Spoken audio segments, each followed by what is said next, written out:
So the developer Madfinger Games just came out with this new survival extraction FPS game called Gray Zone Warfare. It just came out less than a week ago on April 30th, and it's making waves in the survival FPS space for good reason. The big question, should you invest your time and effort in the game and give it a try? Let's talk about it. So first off, I want to get into some pros and cons of Gray Zone. First off, of course, the game looks absolutely amazing. It runs on Unreal Engine 5, so as you can see, the game looks absolutely beautiful. I don't even have the game running on full graphics, and it still looks absolutely beautiful. Performance does have some issues, but we'll get into that later. Regardless, the graphical fidelity of the game is definitely top-notch in my opinion. The gameplay is fluid, the controls are fluid and responsive when they're working properly. You can definitely tell that the system that they built the game on is a smooth system and it works. When it works correctly, it works well. The big emphasis on VoIP, I would say, is a pro. It can definitely lead to a lot of funny moments with other players. I was running around and just met these two guys and we just started running around and killing scabs. Another time there's a bunch of guys at base and we called in like 2 or 3 helicopters and just flew to this LZ that was really near another faction's base. That was a total massacre. It was so much fun, we all died.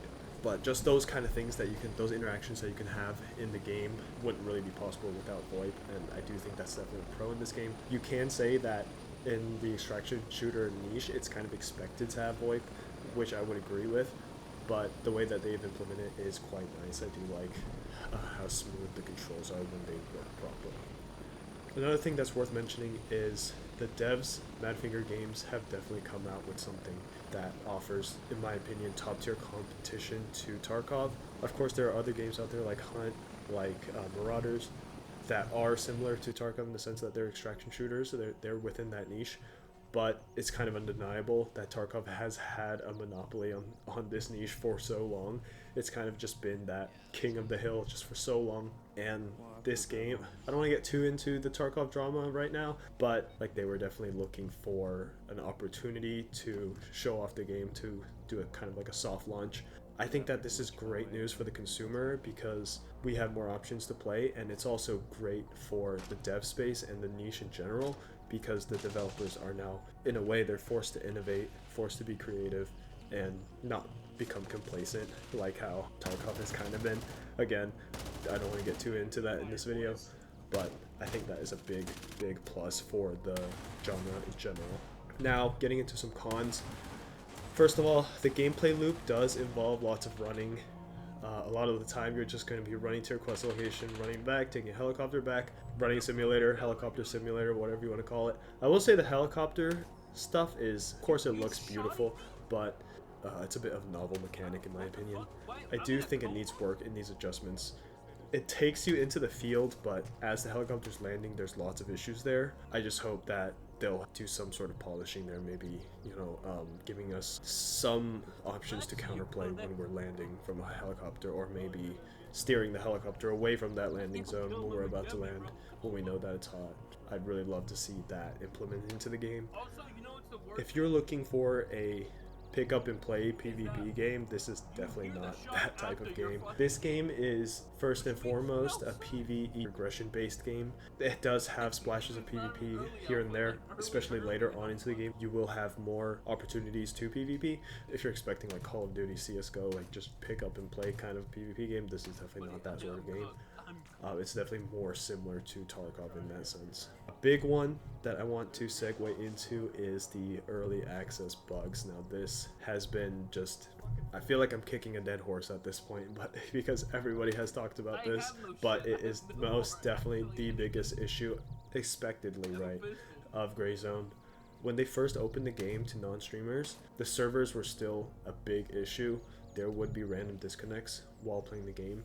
Luckily, when I did disconnect, sometimes I wouldn't lose my stuff. That seems to be much less of an issue now. I haven't really seen too many disconnects as of late. Another thing is the AI, the scavs, they are insanely buggy. Sometimes the scav will just be standing there, you look like you can shoot it, and then you would shoot it in the head and it would just be a model of a scav. It wouldn't actually be like an NPC enemy within the game. It would just be like a model that's just standing in the open, or the model would be T-posing, or there would be, you know, other weird environmental things like you can shoot through this window but you can't shoot through other windows. Just really weird, sort of inconsistent bugs. I expect this stuff to get polished as time goes on, but right now it definitely impacts the gameplay, and if you play this game, I can almost guarantee you that you will experience these bugs.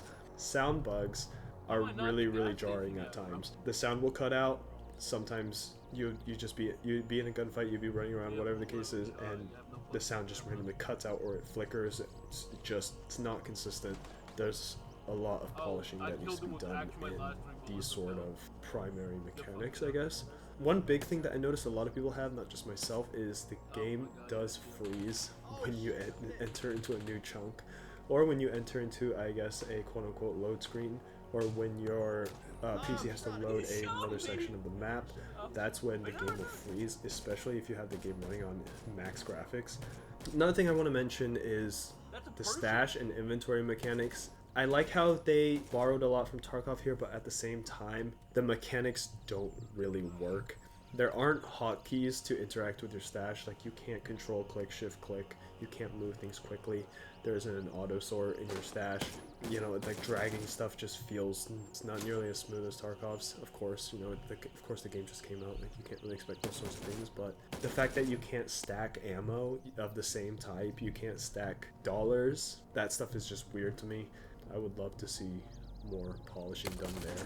Hey guys, it's me from the future editing this video. As I'm listening to my voiceover, I know I sound sick as fuck. I just got back from vacation. I wanted to get this video out due to the timing. Thanks for bearing with me, guys. So the obvious comparison here is Escape from Tarkov. Of course, people are saying, oh, this is a Tarkov clone, or they're saying, oh, this is the Tarkov killer. I want to talk a little bit about that. I would argue that the game is only really similar to Tarkov in the vendors and the inventory and stash system. So those two elements, although they are a big part, they are big elements within the gameplay, I would argue that those are the only primary elements that they've taken from Tarkov, and it does seem like they have plagiarized it kind of to a T, but I feel like it does work within a game like this, so I'm okay with it for the most part. I think it's pretty cool that they have this in the game. Another comparison to Tarkov is the armor system. So you've got your helmet, your vest. It is important to note that the armor system in Gray Zone is nowhere nearly as in-depth as Tarkov's is.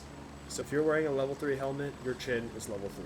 Like, your entire head is level 3, and I'm assuming the same thing is with your vest.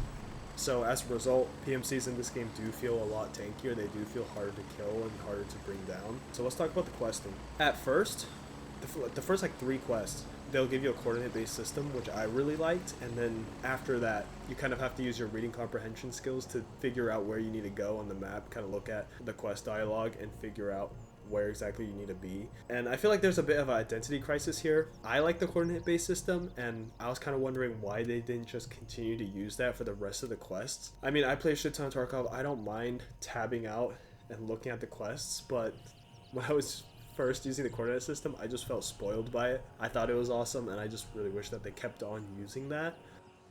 Should you play Gray Zone right now? Well, I feel like the biggest thing is, if you don't mind being along for the ride of a game that clearly needs that developmental process to truly reach its full potential, then sure, I'd say give the game a try. And the devs also did say that they're only about 30% done with the game, which you can definitely see with the items. There's very few items, and the current amount of content that you can interact with is relatively small if you compare it to something like Tarkov. So far, what they've come out with is very promising, and they have a very solid base to go off of. If you're worried about the amount of content, there's 150 quests, so there's plenty of hours of playtime available. I'd guess probably around 80 to 100, depending on how quickly you quest or how much you want to just run around and like troll or whatever. And if you're into PvE and progression-based games with like a splash of PvP kind of similar to EFT, then I don't see you really hating this game. Should you play it as like your main game? I don't really think it's there yet. I don't think this is main game material. Maybe just like a quick adventure, like a side adventure. I don't see it as like a game that I'm like excited every single day to get on and play, but I do think that they have a great product here and it has a ton of potential. So if you guys feel similarly, or if you guys like EFT or extraction shooters, then I'd say it's worth it. $35 for the base package. Try it out. I think it is definitely worth checking out right now. even with all the bugs and with the early access. I personally want to be along for the ride and see that developmental process happen, and I feel like that is worth it. Anyways, guys, thanks so much for watching. And if you found the video helpful, if you found the video entertaining, please drop a like or a comment for more content like this, and have a great week.